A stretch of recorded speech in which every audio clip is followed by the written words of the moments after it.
Als ik uit mijn raam kijk, zie ik geen stad, maar Genua.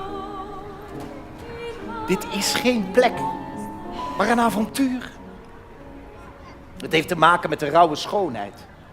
Met het welig woekerend verval, met de weeige geur van iets vaags en ranzigs dat mensen om een onverklaarbare reden onrembaar opwindt. Via, via, viene vedi qui.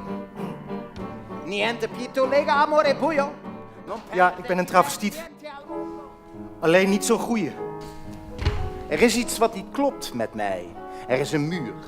Het lukt me niet om door mijn wanhoop heen te breken, want wanhoop is een woord dat ik niet uit kan spreken.